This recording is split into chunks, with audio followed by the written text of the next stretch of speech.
I meant to do this like 2 days ago and just got completely sidetracked, but it's August 9th today. I thought I would give another quick little pepper update. So, usual thing, I'll start with the Kratkies, go on to the let pots, so on and so forth.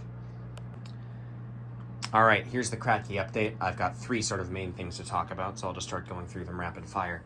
This is the Carolina Reaper plant that replaced the old one that I killed. It seems to be pretty happy now. The weird root smell is gone, and overall it seems to be enjoying itself for once, which is a nice change of pace. Now moving on to these 2 guys, the Ghost Pepper plant as well as somewhat the Chocolate Reaper plant. They have started to flower again, which is nice to see.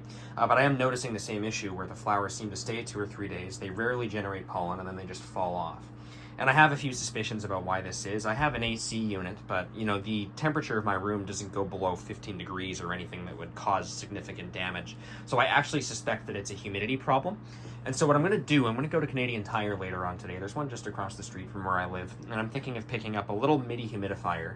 Midi humidifier, that's fun. Sounds like a damn tongue twister. Mini humidifier, excuse me. And I'm going to stick it in the very center over here and just sort of let it run. And my hope is that having that and that run at the same time should counteract each other. And then these guys, in turn, should do quite a lot better. So that's my plan. The third and final thing to talk about relates to some of the roots. I'm noticing that they're getting bound. So this is called the root bound condition, and it starts happening when they don't have enough space to grow the roots into. And so in all likelihood, I'm going to have to actually take these guys out of the mason jars and then stick them into something different. My plan currently is to use these DWC buckets and just modify them slightly to be Kratky. And then if I leave them in there, that should hopefully fix the issue. Probably do a slight bit of trimming so that they're able to encourage new growth. But yeah, I think these guys are very slowly outgrowing the usefulness of these little mason jars. And so I'm going to be, over the coming days, just retiring those, but still keeping them Kratky. Anyway, moving on.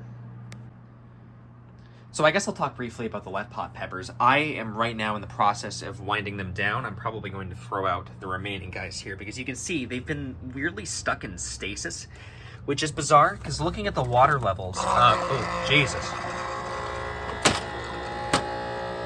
Well, I wasn't expecting that. Anyway, let's just kind of carry on talking here, pretend that's not happening. But this guy over here is basically stuck in stasis. These plants here have not grown at all. They seem to just be sort of shriveling up slightly, despite there being a good amount of water, which is now drowned out by whatever the hell this noise is. But I have taken the reservoir over here, so I had it back here, I've taken it off, and I am just gradually winding these guys down. So I have a feeling that over time, once I'm certain that this Reaper plant's going to do well, I'll probably just take all these guys, chuck them out. And you know, that's ultimately on me for planting too many seeds, but at least now I sort of know better. Anyway, I'm going to jump cut because this thing's hurting my ears. It's probably hurting you guys' ears too. Alright, once again the focal point of today's video. We have the deep water cultures. And I'm going to talk a fair bit, fair warning, but I finally, for real this time, figured out what was causing the root rot. Now, you might notice here that these little lids are different once again, and that is because I have done a complete overhaul of them compared to the last video. So that workshop video I did, basically just discard that. That was absolute bullshit, and that was me going off of a false assumption. But you can see here that the way I've set it up now is that the original tiny net pot now sits in a much larger net pot, which has some clay pebbles in it. And the reason I did that is because the actual issue, the actual source behind all of this root rot was this thing. This is a starter sponge. You may remember it is the thing that I first planted all of these guys in the let pot many months back in April. The issue with sponges is that they take in liquid super easily. They don't really wick it off as well.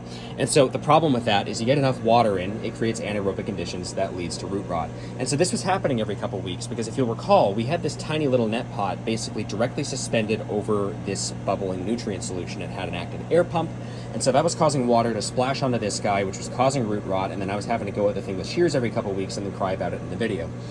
So I've fixed that now, and I've put this up, and to actually give you a case in point, to give you undeniable proof that this is actually the problem and that I have actually done the solution this time, I want to direct your attention to this Chocolate Reaper, which actually has feathery white growth on it this time. This was not happening previously. When you looked at previous plants or just previous issues that I had, the new white growth that came in was always just solid white. It didn't have any sort of feathers of any kind. I assumed that was just only a Kratky thing. But now you can see that it's forming on here. Now, this is also happening with the Ghost Pepper plant, just less so. It's at a bit of a smaller scale, though there is still a fair bit happening from within the clay pebble net pot. And then lastly, with the Carolina Reaper plant over here, it's not really happening yet, although there is some visible root growth that I'm seeing at the top here that seems okay. It just seems a little bit slower, and I suspect it'll pick up, but I'm going to keep monitoring this guy, because I'd say between the three, I'm probably the most worried about it. But that is the deep water cultures. Again, I'm very happy with how things are going now. It looks like I've actually got a handle on things for once, which is not something I usually say in these videos, so I'm super excited. So that's going to do it for today's update. All in all, I think things are looking quite a lot better, a lot more optimistic, and I think things are headed in a positive direction. I can't remember the last time I actually said that about these guys, but I'm excited about the deep water cultures. I'm going to keep monitoring them and make sure the conditions don't worsen. But it does actually seem to be empirically considerably different to what I've normally seen, and so I'll keep an eye on those guys. But overall, looking good, looking amazing, looking decent. These guys need to go. That is basically the entire TLDR of the video. I'm going to go now. Have a nice rest of your day.